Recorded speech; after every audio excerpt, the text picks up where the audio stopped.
Well, I wanted to follow up that with your, your take on China in particular, because you've been to China, you've spoken out a lot about China's rise, and you talked a lot just now about what the U.S. is saying about China, how it's demonizing China, and then creating this very dangerous policy agenda around this. What do people need to know about China, do you think, to deconstruct this misinformation that they're getting about China? Because, it feels like a lot of the US population in particular has, only heard one side. They've only heard this kind of new Cold War orientation, but from the mainstream media, from their political class. What do you think people need to know about China to understand China's rise better? And just to say, not only have I been to China, I've been to China frequently since 1981. So that's 41 years now, often going many times a year with many former students who are in senior positions in government or in other parts of the economy, with the many, many discussions and study groups and academic work and conferences. So I've been watching China, and I've been rooting for China's escape from poverty for 4 decades. When I first went to China in 1981, China was impoverished. And that was both striking and sad. It was also, I knew as an economist in development economics, anomalous from a long-term perspective, because for a lot of the last 2,000 years, China was one of the leading economies in the world, one of the leading civilizations, of course, on our planet for the last 2,000 years.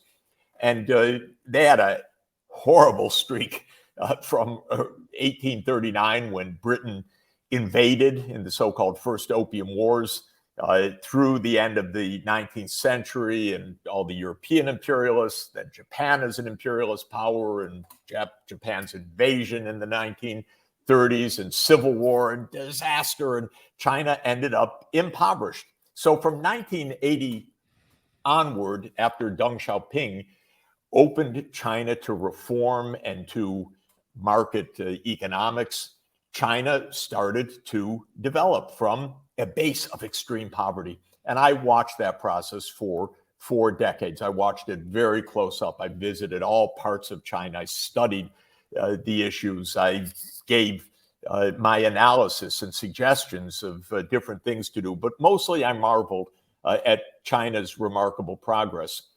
Now, China today is still a poorer country per person than the United States. But since there are 1.4 billion people in China, even though China is perhaps 1/3 of the per capita gross domestic product of the United States, measured in a particular way without getting into details, it still is a larger economy now in that measurement, because called international dollars or international prices, because it's got so many people. That's not a reason to panic. That's not a reason to say China's an enemy. I take note of the fact that in the last 40 years, while the US has been nonstop in war, China hasn't had one war beyond its borders during the last 40 years. So that's the aggressive country. We've been in Iraq, in Afghanistan, trying to overthrow the Syrian government, overthrowing the Libyan government. You name it. We bombed Belgrade. There are more than well over 100 military interventions that the United States has been engaged in since 1990. I think Tufts University scholars counted about 200 distinct military interventions. China, no. But we're the ones saying China's a danger, it's going to take over the world, and so forth. And by the way, there are countless reasons to understand that's not the point. The point is not that China's going to be the new unipolar power of the world. China has a lot of domestic development issues. China, like everybody, is suffering from climate change. China's rapidly aging. China's population is going to be in significant decline in the 21st century, by the way. According to the UN data, the population by the end of this century will have declined from today's 1.4 billion people, maybe to 800 million, if basically the current fertility patterns continue to hold. The point is, we have concocted a tale of fear.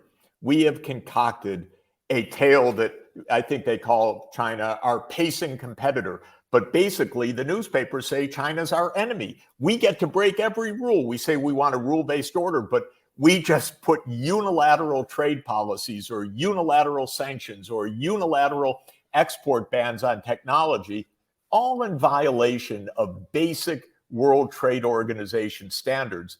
And we say that's because we defend the rules-based order. I've been around this a long time. This is a kind of a game of a narrative. The underlying purpose is that American foreign policy is based on the idea that America should be the predominant power. Our foreign policy strategists believe we can't be safe unless we are the most powerful. Now, what does that say about the other 192 countries in the UN? That safety doesn't apply or shouldn't be a consideration for them? The U.S. has a strange, not the U.S., these U.S. strategists, these U.S. neocons have a very strange idea about security. They have a very strange idea about American interests. They keep getting us into wars. They keep getting us into confrontations, which are extremely dangerous. Why did Speaker Nancy Pelosi fly to Taiwan in the middle of all these tensions when the Chinese said, please don't come. Please, this is not a good idea. Please don't raise tensions. Please abide by the one China policy. Please try not to let the temperatures get out of control. No, we have the right to go. I can go when I want. I'm Speaker of the House of the United States. There's no prudence, no sense. And we have a world of rising tension, by the way, which is not only a disaster for Ukraine and a threat for the world in so many ways, it's also terrible if you think maybe we should be doing something about climate change. Maybe we should be doing something about these long-term, really deep challenges. Maybe we should be helping poor people so the children can go to school or have health care. No, we need confrontation. And that's what bothers me. We are concocting these incredible dangers rather than talking to our counterparts.